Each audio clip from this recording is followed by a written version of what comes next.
Harper, this is going on the internet. You ready? Yeah. All right, yeah, we're talking about Wonka. Yeah, so I went and saw Wonka again for a second time today, and I had my little cousin Harper with me. Harper, welcome. Hi. Are you ready to talk about Wonka? Yes. Yeah? Oh man, this is gonna be so fun. So this is just coming from, somebody who loves the movie. Harper, you've seen the original. Parts of it, at least. Yeah. Yeah, you remember the fizzy lifting drink sequence where people are Yeah. just flying up in the air? Yeah, so we went and saw Wonka today, and this kid got all hopped up on sugar, and we are just ready to go ahead and talk about this movie in detail with you guys, as much detail as we can possibly muster, at least.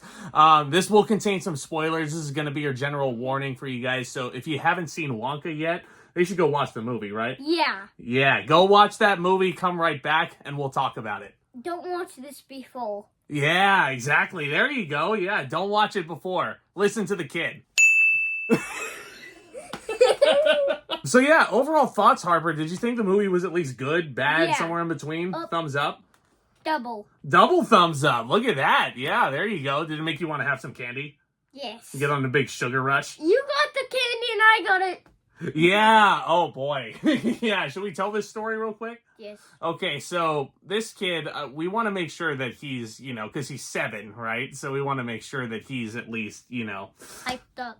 Yeah, yeah, not all hyped up. But yeah, I got those, Nerds gummy clusters. Those are my favorite thing in the world. And, Harper was sitting right next to me. I felt so bad. I had the bag in front of me, and I was like, I don't want your mom to get mad at me. I don't want my aunt to get mad at me for feeding you candy. But, you got an icy and you got popcorn. Yeah. You're all good, right? Mm-hmm. At least I got a slushie. Yeah, you got one of those blue raspberry slushies there. Yeah, that's the best flavor, too. But enough talking about the food stuff. We're talking about Wonka. It makes me want to talk about candy. Anyway, so those of you who have seen the movie, those of you who have seen my spoiler-free review, you already kind of know the plot. The premise is basically Willy Wonka and how he came to be the chocolatier that he is, and the famous chocolatier at that. He's played by Timothée Chalamet. In my opinion, much better than Johnny Depp. I don't know if he touches Gene Wilder in terms of performance, but again, I loved just how good Timothée Chalamet was in this movie and how much he made it his own. I mean, you were kind of laughing at a lot of his antics, huh? Yeah. Did you like the light bulb going off? Mm-hmm. Huh. Double huh. That means something, huh? The one where, he walked under the light bulb and as straight as he got there, ding! Yeah. He's talking about the sequence that some of you might remember from the trailer where he gets the idea, he looks up and he has that wide-eyed look of just zany, you don't know what he's thinking. You definitely want to know the ideas that are in his head. Always in the early 90s, that usually happens when people got an idea. Yeah. Ding! Harper's got a good idea going, huh? I might leave that in. I don't know if I'm gonna edit that. Yeah, no. So, were you expecting this at all to be musical? Did you expect songs to be a part of this? I did not. Did you like the songs at all? Yeah, I loved them actually. Yeah, what was your favorite? Do you think? The time when all the bad guys flew up. Oh, yeah, so there's a little sequence towards the beginning of this movie where Timothée Chalamet is kind of a street crier, and he just has his pole that acts as his shop, if you will. I don't remember what the title of the song is called, but he feeds our 3 villains these things called hover charms. I'm blanking on the name right now, but they're these little egg gimmicks, right? Yeah. And they eat them, and that was probably your favorite part, huh? They flew up in the air. But there's also this guy was eating a lot of these chocolates, and he was as big as his doll. Yeah, that was probably the comedic highlight for you, huh? Yeah, so that would be the chief of police, who is played by Keegan-Michael Key, who I found to be very funny in past projects. As soon as I saw him, how Yeah, and I kind of whispered in his ear while this was going on. He's gonna get really big from all that chocolate. Sure enough, he just blows up to the size of Aunt Marge in Prisoner of Azkaban, and he's Keegan-Michael Key sold every bit of that. I think he's a brilliant comedic actor, and he sings very well too. Mm-hmm. I am 7, and his belly was as big as me. You're right, Harper. Yeah, he was absolutely ginormous. By the time, like, the ending sequence comes out where the villain's big plan is revealed Did and he the whole... explode? No, he didn't explode. Oh. He was just stuck in the door. Oh, yeah. Yeah, like he had too many chocolates on the way to try and appease the crime scene. As soon as he opened, there was, like, so many chocolate wraps. Like, Yeah. there was probably 1 million right there. Probably a million little chocolate wrappers like you'd find like on a Reese's cup, like, you know, like those little things. But yeah, Keegan-Michael Key and his prosthetics got ginormous. Mm-hmm. Yeah, the villains were pretty silly, don't you think? Yeah, you had Slugworth, you had Fickle Gruber, and you had Prodnose. Those are very fun names, huh? Mm-hmm. Yeah, and you can tell that these guys were just so into it, and you can tell that these guys were in on the joke. And it just turned out to be a very silly time. You know, this director, again, he made Paddington, so that is absolutely, you know, playing into the charm of the movie. I mean, there were just so many wonderful, magical moments in this movie. Like, I knew you'd probably like the inclusion of the giraffe, huh? Yeah, that was probably the best. Yeah, and the CGI on that thing, like, you could tell that it was really there. And in the castle. Mm-hmm. Castle was pretty cool. Yeah, the castle at the very end. And yes, let's go ahead and get to that ending. Yes, it does end with Timothée Chalamet singing the classic Pure Imagination. And it's got a bit of a modernized twist, so I'm sure the Wonka purists might not like the modern spin on the classic music, but I think it fit fine. And again, Timothée Chalamet's voice is just great. But the ending is basically him coming across the castle, as you said, right? And what was in that castle? What did that castle turn into? It turned into a chocolate factory. It did. You had all these big levers around, and you had the chocolate waterfall coming in. Why was it just made out of Oreos? It would have been way yummier. I wish his chocolate factory was made out of Oreos. That would make a lot of sense, wouldn't it? Mm-hmm. Because I think in past Wonka movies, he said that every part of the chocolate room is edible, including himself. You know? Look at his face! What? yeah. Who said his body was edible? And it is revealed that his head of the tasting department is the one and only Oompa Loompa, played here by Hugh Grant. And let me reiterate, just in case you have not seen my spoiler-free video, when I saw this little clown in the trailers, I just laughed my butt off. Yeah, what'd you think of that little guy? What'd you think of the Oompa Loompa? Pretty scary, as I'm saying. Pretty scary. And he is, so throughout the course of the movie, it is revealed that Willy Wonka and the Oompa Loompa are actually kind of arch rivals in a sense. Huh? Because the Oompa Loompa is stealing all of his jars of chocolate just to kind of pay off the debt, right? Mm-hmm. And it's revealed through the catchy Oompa Loompa earworm song that Hugh Grant actually, I'm afraid to admit, sings pretty well. I'm not gonna lie, I was so entertained, and again, every little scene with the Oompa Loompa, it had my stamp of approval, that's for sure. What are you doing? Making fun. Making fun of me. He's making fun of me. So you do get some backstory with Wonka actually going to Loompa Land. And you see Loompa Land very briefly. Like, it's only a couple of minutes where he steals those cocoa beans. And Hugh Grant is basically saying, hey, I have this debt to pay off. I was basically a castaway from my fellow Oompa Loompas. And I don't know. I mean, were you convinced that Oompa Loompa was actually there? Could you tell that it was fake? Yeah. Yeah. He's 7 years old and he can tell it's fake, my friends. What kind of person's old? What kind of person is orange, green hair, and weird as heck? And small.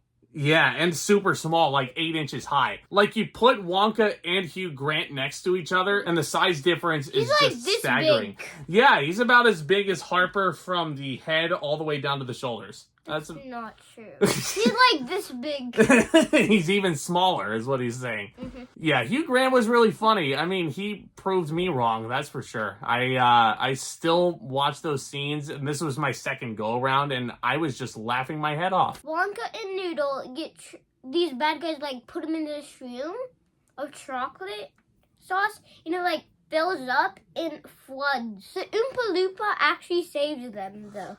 And, oh man, I'm so glad you brought that up, Harper. So my big issue with this movie is actually kind of the tropes that you kind of see in a lot of family movies.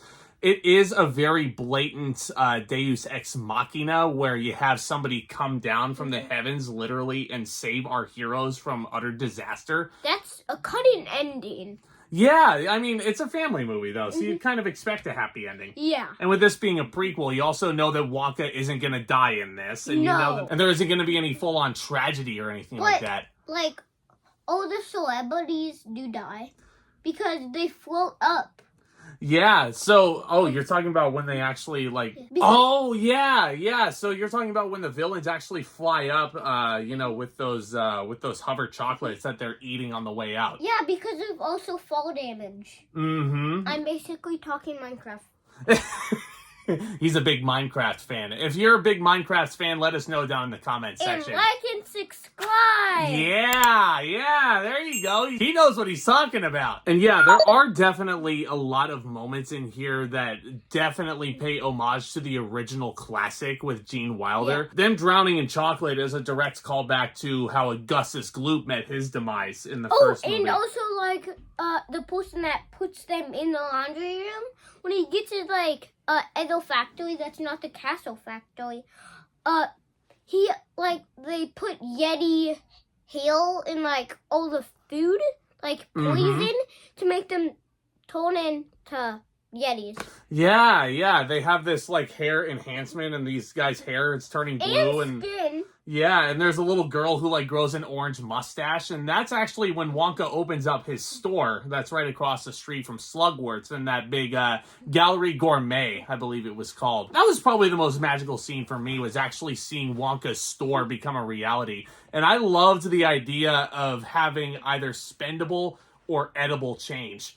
Yeah. Because when you go to a normal store, like a grocery store, Harper, and you spend money, normally they'll give you like a bunch of coins back, and you can put it in a jar. Well, here, you can actually eat the coins, and they give you chocolate coins. And I think that's a really neat idea. And this movie was just seeping with awesome ideas all throughout it. Yeah. And I was just sitting there, again, it's my second go-around, and I'm gonna take my girlfriend Lindsay to see it with me, and I'm gonna go for a third time. I love this movie. I was looking at it, and Paul King just made something really good. And as somebody who loves the original Wonka movie, I was very, very concerned when I saw this, and I saw the trailer, and I was afraid I was gonna hate this. And at the time, he told me that we will go, and I was like, let's go! Yeah, he was so excited to head to this theater. Would you recommend this movie to the viewers at home? Yes. Yeah, absolutely. Yeah, this is definitely the holiday family tentpole movie, and if you have youngsters in your family, you should be taking them there right now. Share this with your families and share this channel with everybody you know. If you had to give the movie a rating out of 10, like, in terms of 10 being the best and 1 being the worst, what would you score this movie? 10 out of 10. 10 out of 10? He had no problems with it. This movie is so good. It's really, really great. And I had a really fun time sharing it with you today, Harper. I'm so glad you enjoyed it, buddy. I think everyone should watch it. Yeah, this is definitely the Christmas hit of the season, I'm sure. I'm sure families will be flocking to see it on Christmas Day. Like, again, this is just a feel-good, happy movie. Like, if you're in a mood, if you've had some sort of bad day, whether it be a bad day at school, bad day at work, whatever age you are, any age possible can enjoy this movie. I just turned 27 years old, and I love the heck out of this thing. Any age. Not any age? What do you mean? You said any age. Yeah, any age can enjoy this movie. Not a million. Even a million years old. Well, nobody in the world is a million years old, Harper. The Giants. The Giants. Oh, wait, no. There's Giants? Harper, it's been so much fun having you on. Yeah. And I'm sure, because, this is like a holiday tradition now. I see Harper every single year. So if you want to see Harper back next year, if you want to talk more Christmas movies with us, let us know down in the comments. Leave us a thumbs up. Hit that subscribe button and hit that dab. Dab on your way to that subscribe button. Absolutely. Oh, you didn't do it. You didn't do it. Oh! That's how you do it. Yeah, that's how you do it. Almost knock your big cousin out of his chair, huh? You want to do it again? No. Well, anyway, guys, yeah, I think that's gonna about wrap this up. Wonka is one of my favorite movies of the year, and we both think you absolutely should check it out. It definitely has our stamps of approval. Like and subscribe! Like and subscribe, absolutely. It's a great community of film lovers and entertainment lovers out here. I'm coming for you. Harper's gonna come for you if you don't join this awesome community out here. Y'all are invited to join us. Yeah. Guys, thanks again so much. Harper, it's been so much fun. Happy holidays, everybody. Commence that back talk. Well,